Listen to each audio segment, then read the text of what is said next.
ఎన్నికలు అనేవి 2029లో వస్తాయి అధ్యక్ష. వాళ్ళ తాపత్రయపడ్డంత మాత్రాన, వాళ్ళు ఆవేదన చెందినంత మాత్రాన, వాళ్ళు హడావిడి పట్టినంత మాత్రాన ఒక సంవత్సరం రావు అధ్యక్ష ఎలక్షన్లు.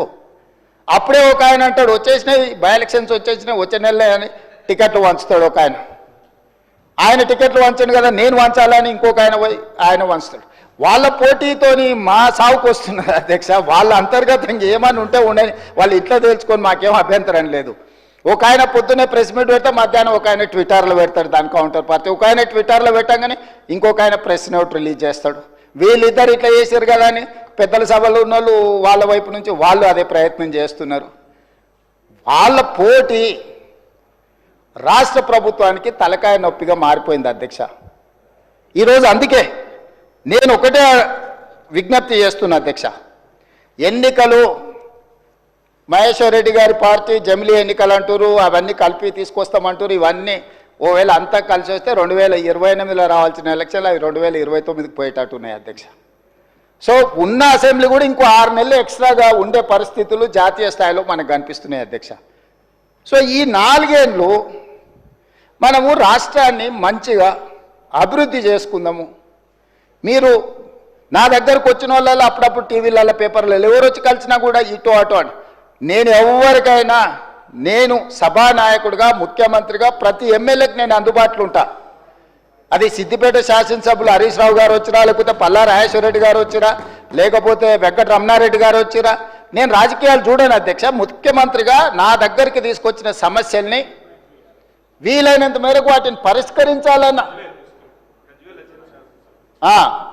మా భట్టి గారు సూచన చేశారు. గజ్వేల్ శాసనసభ్యులు వచ్చినా కూడా, ప్రతిపక్ష నాయకుడు వచ్చినా కూడా ఆ నియోజకవర్గానికి సంబంధించిన సమస్యలు కూడా పరిష్కరించాలంటారు.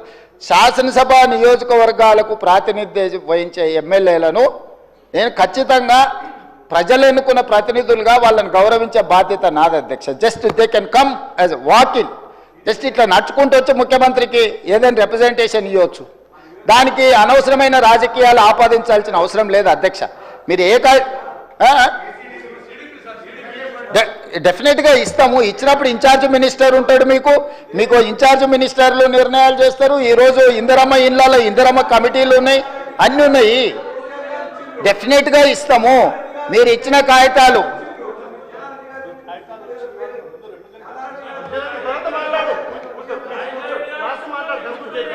నిన్నగాక మొన్న పద్మారావు గారు వచ్చిండ్రు, సికింద్రాబాద్ శాసనసభ్యులు. ఆయన నియోజకవర్గానికి సంబంధించిన కాలేజీలు ఇతర నిర్మాణాలకు సంబంధించిన నిధుల గురించి వచ్చిండ్రు. అక్కడికక్కడనే నేను ఆదేశాలు ఇచ్చి ఎంబడే ఆ పనులను మొదలుపెట్టాను అని చెప్పిన. కృష్ణమోహన్ రెడ్డి గారు వచ్చిండ్రు. గద్వాల ప్రాంతం గట్టు మండలము అత్యంత వెనుకబడ్డ మండలము, డార్క్ మండలం.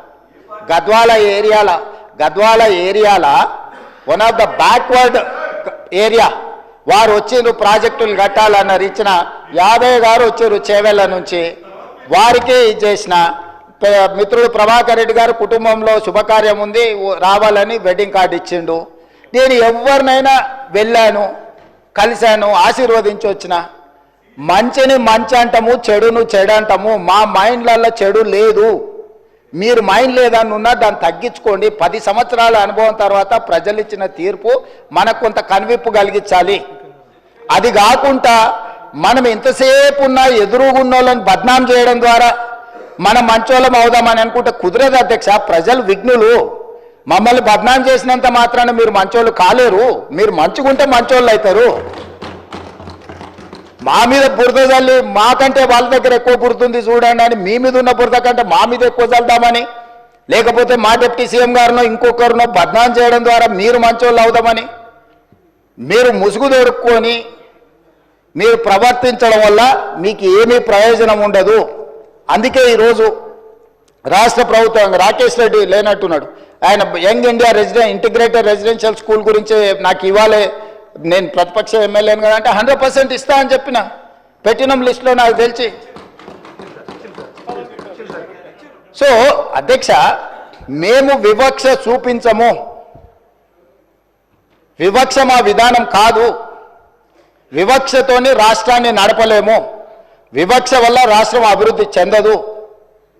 వీలైనంత మేరకు రాష్ట్ర అభివృద్ధి కోసం అందరి సహకారం తీసుకొని ప్రభుత్వం ముందుకు వెళ్ళాలనుకుంటుంది. అందుకే డాంబికాలకు గొప్పలకు పోలే. బడ్జెట్ 2 సార్లు మా బట్టి విక్రమార్క గారు ప్రవేశపెట్టినప్పుడు ఉత్తుత్త బడ్జెట్లు ఊదరగొట్టే బడ్జెట్ పెట్టి ఇప్పటికి 4 లక్షలు దాటి ఉండేది అధ్యక్ష. ఉత్తుత్త బడ్జెట్లు ఊదరగొట్టే బడ్జెట్లు పెట్టదలుచుకోలేదు.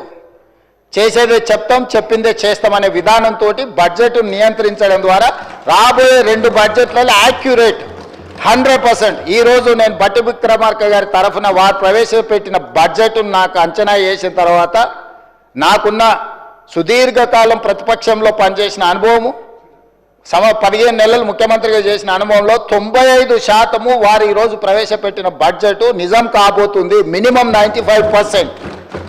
Whereas 2014 to 2023 go through all 10 budgets. మొదటి సంవత్సరం 40% వ్యత్యాసం ఉంది.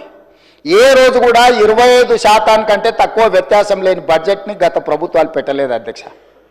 కాగితాలకే పరిమితమైన కేటాయింపులు, కాగితాల మీదనే కేటాయింపులతోని శాఖలు నిర్వహించాలని, వెల్ఫేర్ నిర్వహించాలని, ఇట్లా రకరకాల అబద్ధాలతోని ప్రైవేట్ కంపెనీలు బ్యాంకులలో లోన్ తెచ్చుకోవడానికి ఎన్ని రకాలుగా బ్యాలెన్స్ షీట్లను ఫ్రాడ్ చేస్తారో రాష్ట్ర ప్రభుత్వం అన్ని రకాలుగా బడ్జెట్ను ఫ్రాడులెంట్ బడ్జెట్స్ ప్రవేశపెడితే CAG time and again they have given findings.